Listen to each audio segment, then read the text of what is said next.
My name is Poe, Edgar Allan Poe. I write stories. Charges have been brought against me by certain ignoramuses that I have never written a tale with a moral. By way of mitigating these ridiculous accusations, I offer the following unusual history, a history about whose moral there can be no question whatsoever. For you can see the moral in its very title, Never Bet the Devil Your Head. And note, please, that I do not bring in the lesson at the tag end of the fable, as others are wont to do. Very well, here then I denounce my critics and beg no favor other than your close attention.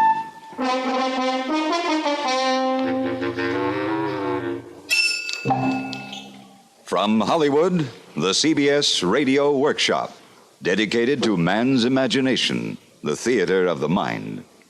The world too long thought of Edgar Allan Poe as a dour misogynist who concerned himself with black cats, gold bugs, pits, pendulums, and murder. Few realize, and fewer would believe, that this man of gloom had a sense of humor. This, the workshop now seeks to prove in William N. Robson's production of Edgar Allan Poe's satiric story, Never Bet the Devil Your Head, starring John Dehner, with music conducted by Amerigo Marino, and with Jack Johnstone as guest director.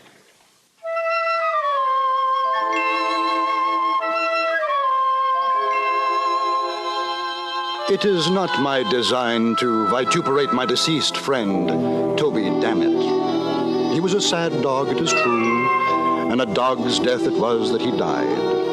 But he himself was not to blame for his vices. They grew out of a personal defect in his mother. I recall a conversation I had with her when Toby was a mere babe in arms. Duties to a well-regulated mind, Mr. Poe, are always pleasures. It is my duty, and therefore my pleasure, to see that as quickly as possible my son learns the difference between right and wrong. But must you flog him so, Mrs. Dammit? Babies, like tough steaks, are invariably the better for beating. It drives the evil propensities out. But my dear woman, you have the misfortune to be left-handed. I do not consider left-handedness a misfortune. No, you fail to understand me. Madam, a child flogged left-handedly had better be left unflogged. And deign to tell me why? The world revolves from right to left. If each blow in the proper direction drives out an evil propensity, it follows that every thump in an opposite one knocks its quota of wickedness in. Ha! That is a specious argument that does not warrant a reply, except perhaps this. I was all too often present at Toby's chastisements, and even by the way he kicked, I could perceive that he was getting worse and worse every day. At last I saw, through tears in my eyes, that there was no hope for the villain at all, and one day when he had been cuffed until he grew black in the face, that no effect had been produced beyond that of making him wriggle himself into a fit, I could stand it no longer, but went down on my knees forthwith and, uplifting my voice, made a prophecy of his ruin. For the fact is that his precocity in vice was awful.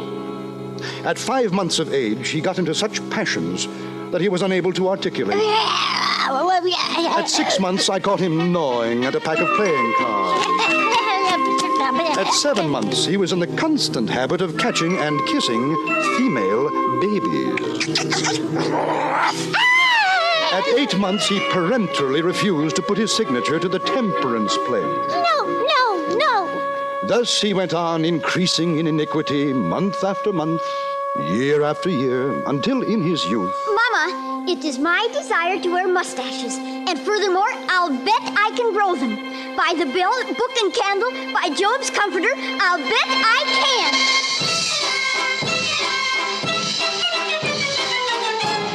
As you see, he had even contracted a propensity for cursing and swearing, and for backing his assertions with bets. Not that he actually laid wagers. No, I will do my friend the justice to say that he would as soon have laid eggs. With him, the thing was a mere formula, nothing more. You see, he was detestably poor, another vice which the physical deficiency in his mother had entailed upon him. And this was the reason, no doubt, that his expletive expressions about betting seldom took a pecuniary turn. It was usually, "I'll bet you what you please," or I'll bet you what you dare, or "I'll bet you a trifle," or else, more significantly still, "I'll bet the devil my head."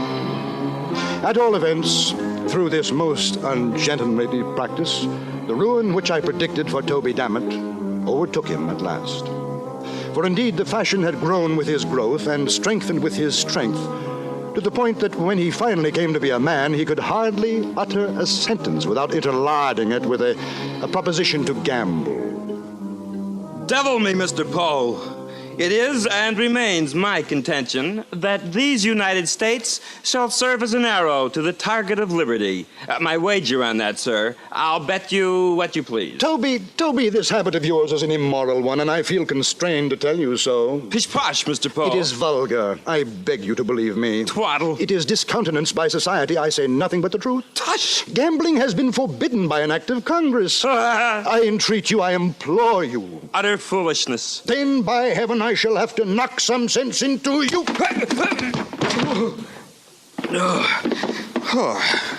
That, sir, was a dastardly thing to do.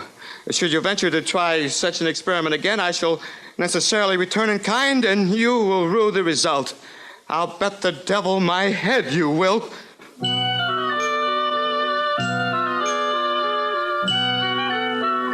Yes, there it was again. The quintessence of his abominable expressions. "I'll bet the devil my head." But there was nothing more I could do. I quit the scene in desperation and in sorrow. However, I could not evade the fact that Mr. Toby Dammit's soul was in a perilous state. I resolved to bring all my eloquence into play to save it. I vowed to serve him as St. Patrick in the Irish Chronicle is said to have served the toad, that is to say, awaken him to a sense of his situation. So, I addressed myself to the task. I remonstrated with him, but to no purpose. I demonstrated in vain. I entreated, he smiled. I implored, he laughed. I preached, he sneered. I threatened, he swore. I pulled his nose. He blew it. And once again... I'll bet the devil my head that taught you a lesson. Toby, have you considered the gross impropriety of a man betting his brains like banknotes? Should I? You have adopted this mode of wager, "I'll bet the devil my head," with a pertinacity and exclusiveness of devotion that displeases me no less than it surprises me. Now, the truth is... I'll bet the devil my head I'm going to get another lecture from you. The truth is, there is something in the air with which you are wont to give utterance to this offensive expression, something in your manner of enunciation which, for want of a more definite term, I must be permitted to call queer. Oh? It is your soul I am considering, Toby. Otherwise, you must believe this. I would not be speaking to you of these matters when I am so aware of your distaste for them. For some moments he remained silent, merely looking me inquisitively in the face, but presently he threw his head to one side and elevated his eyebrows to a great extent. Then he spread out the palms of his hands and shrugged up his shoulders. Then he winked with the right eye. He repeated the operation with the left. Then he shut them both up very tight. Then he opened them both so very wide that I became seriously alarmed for the consequences. And applying his thumb to his nose, he made a disgusting, indescribable movement with the rest of his fingers. Finally, setting his arms akimbo, he condescended to reply. Mr. Poe, I would be obliged to you if you would hold your tongue. I wish none of your advice. I despise your insinuations, equivocations, adumbrations. In short, sir, your entire peroration. I am of sufficient age to take care of myself. Or is it your misconception to consider me still an infant? Sir, do you mean to impugn my character? Is it your intention to insult me? Are you a fool, sir? Tell me, is your maternal parent aware of your absence from the domiciliary residence? I beg you. I put this question to you as a man of veracity, and I will bind myself to abide by your reply. I demand once more, does your mother know you're out? Your confusion betrays you. I'll bet the devil my head she does not. And so I bid you, Mr. Poe, good day.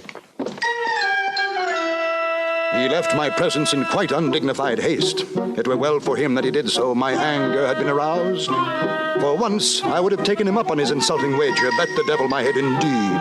And I would have won for Satan, Mr. Dammit's little head, because, you see, the fact is my whereabouts was known by my mother. Ah, well, it was in the pursuance of my duty that I had been insulted, so I bore the insult like a man. And it now seemed to me that I had done all that could be required of me in the case of this miserable individual. I resolved to trouble him no longer with my counsel, but to leave him to his conscience and himself. But I must confess that although I forbore to intrude with my advice, I could not quite bring myself to give up his society altogether. Worse, I even went so far as to humor some of his less reprehensible propensities, and there were times when I found myself lauding his wicked jokes, but with tears in my eyes, so profoundly did it grieve me to hear his evil talk. Oh, by the great horned toad, Mr. Poe, your aptitude for companionship, without censure or reprimand, has taken a turn for the better. It puts me in mind of the gentleman from New York, Mr. Greeley, who importuned a man of tender years to seek the western shores, remember? Yet, to my knowledge, he never made the trek himself. Oh, yes. Unsought advice is like a woman left waiting at the church. Uncalled for. Well, perhaps. Zounds and hellions, sir. I'll bet the devil my head if you cannot agree on that. Well, all right, Toby. Toby, what's to become of you? Oh, your concern is, touching, Mr. Poe. But it smacks of your former attitude, and I shall have none of it. None, I say. Come, it's too fine a day to spend it on peradventure and mayhap pursuits. Let us stroll the roadside and the country lane, commune with nature in her pristine glory, seek the unfettered pleasures of the here and the now. Well, sir? Very well, Toby.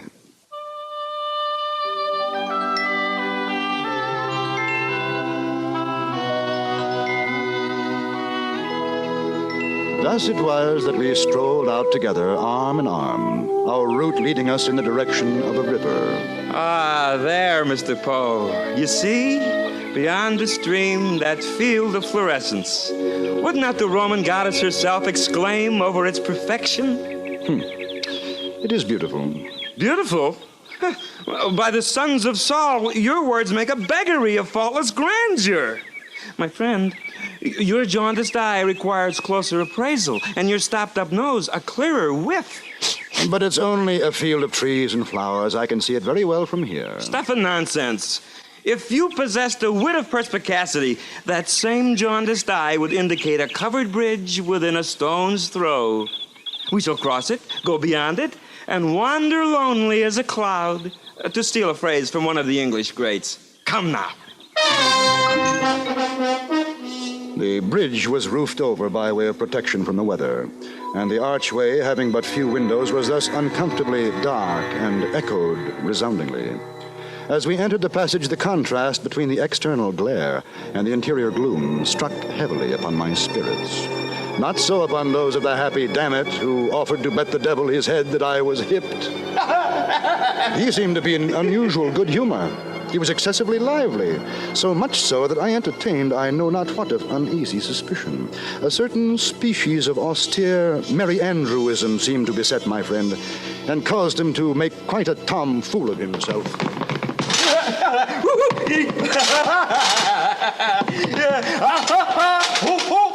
Edgar Allan Poe! Up here, on the railing, I'm a bird. I fly. Whee! Nothing would serve him but wriggling and skipping about under and over everything that came in his way, now shouting out and now lisping out all manner of odd little and big words. I really could not make up my mind whether to kick him or to pity him. Antediluvian transcendentalism! Whee! Anti-disestablishmentarianism! At length, having passed nearly across the bridge, we approached the termination of the footway when our progress was impeded by a turnstile of some height. Through this, I made my way quietly, but this turn would not serve the turn of Mr. Dammit. Hold. This mechanism, Mr. Poe.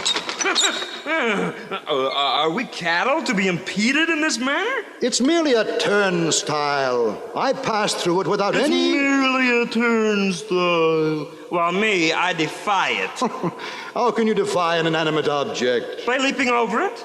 Not only shall I leap over it, but I shall perform a buck and wing at the apex of my jump. Oh, but Toby, it's nearly 5 feet in height.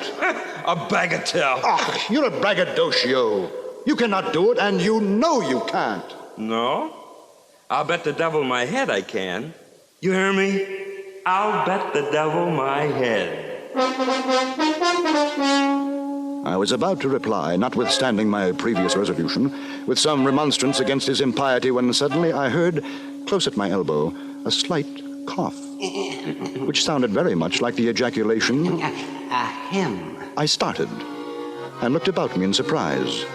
My glance at length fell into a nook in the framework of the bridge, and there upon the figure of a little old gentleman of, shall we say, venerable aspect, yes, and of reverend appearance, for he not only had on a full suit of black, but his shirt was perfectly clean, and the collar turned very neatly down over a white cravat, while his hair was parted in front like a girl's.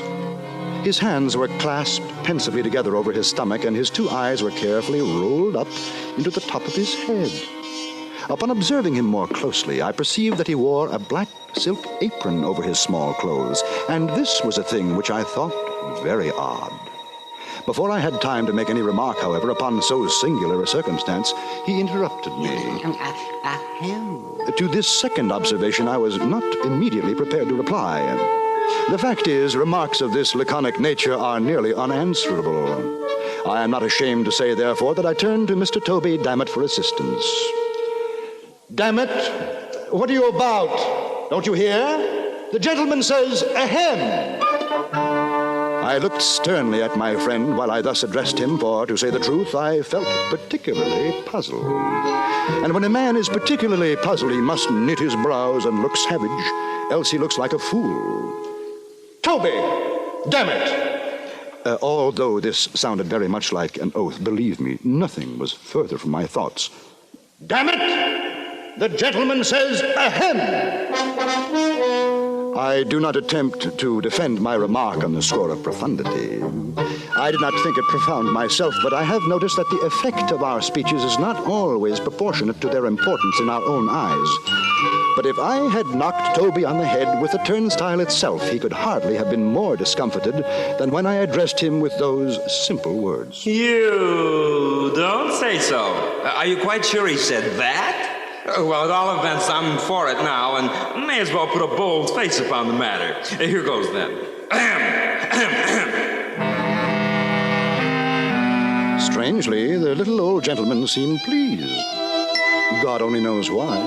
He left his station at the nook of the bridge, came forward with a gracious air, took Dammit by the hand, and shook it cordially, looking all the while straight up in his face with an air of the most unadulterated benignity it is possible for the mind of man to imagine.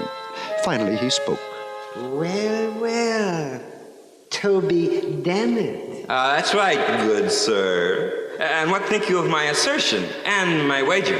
That you can leap the turnstile? Correct you are, and perform with consummate skill a buck and wing at the apex of my leap. I am quite sure you will win your wager, damn it, but we are obliged to have a trial, you know, for the sake of mere form. A trial, you say? My friend took off his coat with a deep sigh and tied a pocket handkerchief around his waist. He produced an unaccountable alteration in his countenance by twisting up his eyes and bringing down the corners of his mouth. I did not express myself aloud, but I thought this is quite a remarkable silence on the part of Toby Dammit, and is no doubt a consequence of his verbosity upon a previous occasion. I wonder if he has forgotten the many unanswerable questions which he propounded to me so fluently on the day when I gave him my last lecture. Him! The old gentleman now took him by the arm and led him more into the shade of the bridge, a few paces back from the turnstile. My good fellow, I make it a point of conscience to allow you this much run. Wait here till I take my place by the stile, so that I may see whether you go over it handsomely And don't omit any flourishes of the buck and wing. A mere form, you know. I will say 1, 2, 3, and away!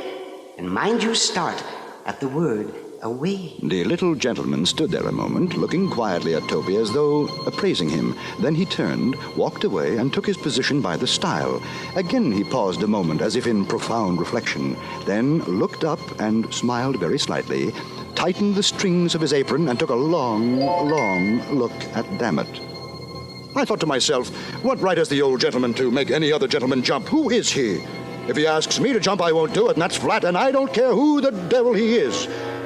The devil, But what I said, or what I thought, or what I heard, occupied only an instant.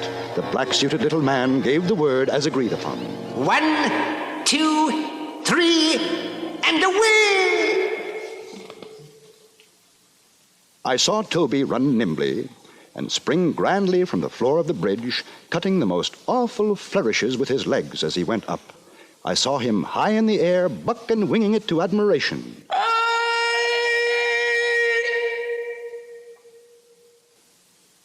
I thought it a singular thing that he did not continue to go over, but the whole leap was the affair of a moment. And before I had a chance to make any profound reflection, down came Mr. Dammit on the flat of his back, on the same side of the stile from which he had started. At the same instant, I saw the old gentleman running off at the top of his speed. But ere leaving us, he had caught and wrapped up in his apron something that fell heavily into it from the darkness of the arch just over the turnstile. At all this, I was much astonished, but I had no leisure to think, for Mr. Dammit lay particularly still, and I concluded that his feelings had been hurt, and that he stood in need of my assistance. I hurried up to him and found that he had received what might be termed a serious injury. Quite serious. Quickly, I threw open an adjacent window of the bridge, and the sad truth flashed upon me. About 5 feet above the top of the turnstile, there extended a flat iron bar that served to strengthen the structure. With the edge of this brace, it appeared evident, the neck of my unfortunate friend had come precisely in contact. And alas, the truth is, he had been deprived of his head. He did not long survive his terrible loss. Despite the efforts of the physicians, he grew worse and, at length, died. So I bedewed his grave with my tears, worked a bar sinister on his family escutcheon, and assumed the general expenses of his modest funeral. Exit Toby Dammit.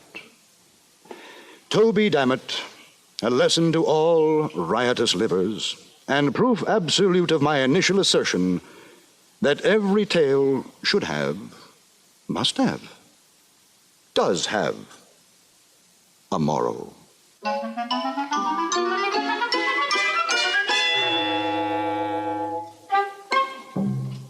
You have just heard John Daner in the CBS Radio Workshop's production of Never Bet the Devil Your Head, under the guest direction of Jack Johnstone. It was adapted for radio by Alan Botzer, with music composed and conducted by Amerigo Marino. Heard in the supporting cast were Eleanor Audley, Leon Ledoux, Dawes Butler, Richard Beals, and Howard McNear. Next week from New York, the workshop will present The Heart of Man, a dramatization of a surgical operation in which the heart itself is the principal actor. Hugh Douglas speaking. This is the CBS Radio Network.